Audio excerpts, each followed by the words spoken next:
Yep, it's going to be just amazing when you consider the fact that Donald Trump used to join our show once a week, just talk about what's in the news, and then a short time later, he would be the news around the world as he becomes the president-elect of the United States. He'll be the 45th president, and the guy that's probably scratching his head and saying, how did this happen the most, more than Hillary Clinton, has to be President Obama. Because he said, don't destroy my legacy. You're leaving me with 54% approval rating. Don't destroy my legacy. Elect Hillary Clinton, and they didn't. Well, people aren't in support of what's going on in the establishment right now. They want change, and they said that loud and clear last night. Now, throughout his campaign, Donald Trump predicted a Brexit election here in the United States. All right, nobody knew it would be bigger than Brexit. But Steve Hilton is a former advisor to the UK Prime Minister David Cameron, and we've been talking to him over the last 2 months, and every single time he says, I see a lot of similarities, even though when Donald Trump had the Billy Bush tape and other things came out that made it look like he was bottoming out. You said that there's something there. Did you really expect this, Steve?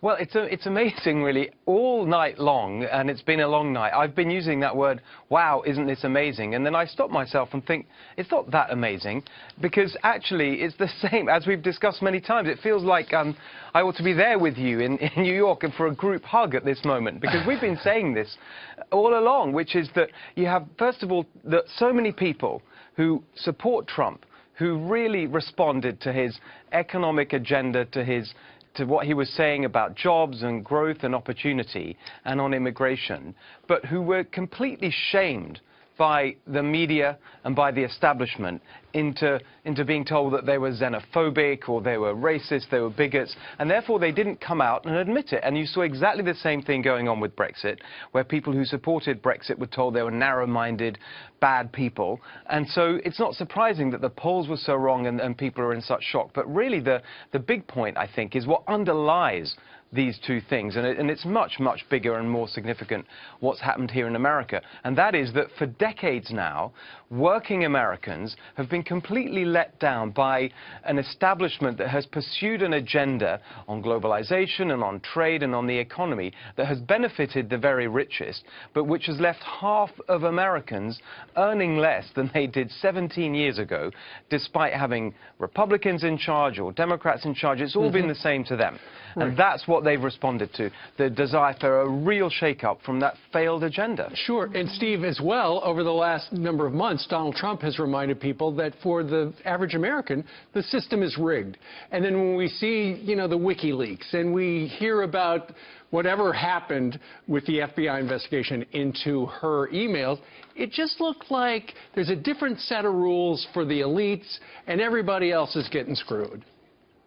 That's exactly right. I think that it's all come together at this moment. And what you've seen, really, is working Americans giving a middle finger, a massive middle finger to that establishment, because they knew all along that this is how it was working. Yeah. And that was proved during the campaign.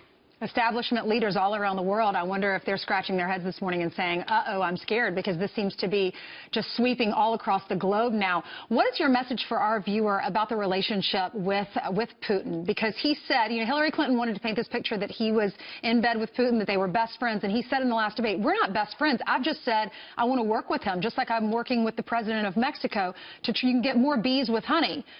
What's your message to all of us?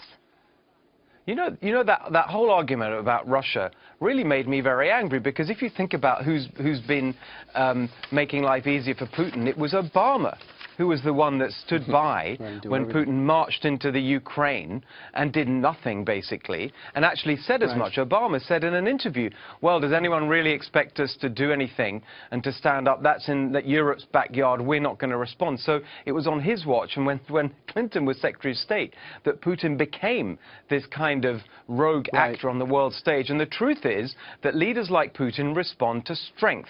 And I think that what you're going to see now is a president that's going to stand up for a strong America and for the values of America, but with real strength that we haven't seen for many years. Yeah, I mean, trusting Vladimir Putin, I think that's a real stretch, but actually getting his respect is not. I got to ask you this, Steve. You have a president-elect that even his billionaire friends did not finance his campaign, the people he ran with and built stuff with and go to his clubs.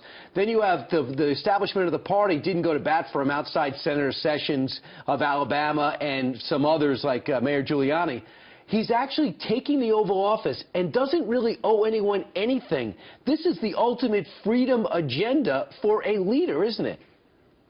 It's exactly right. And what was really interesting during the campaign was that Trump was the one leading amongst small donors. They really responded to him. And this is what people want to see. So when he talked about draining the swamp and dealing with the corruption that everyone can see, again, through the WikiLeaks, going on in D.C., stuff that we suspected all along and now we really see it, then this is exactly the kind of leader you want, who is not beholden to big donors and special interests, who can really shake things up and make American democracy what it really should be, which is the voice of the people, not the voice of those who fund campaigns. Okay, now it's his chance to actually make America great again. Can he do it? Stay tuned. Steve Hilton joined us today from California. Steve, thank you. Thank you, Steve. Yeah. Great to be with you. Great to have you as well.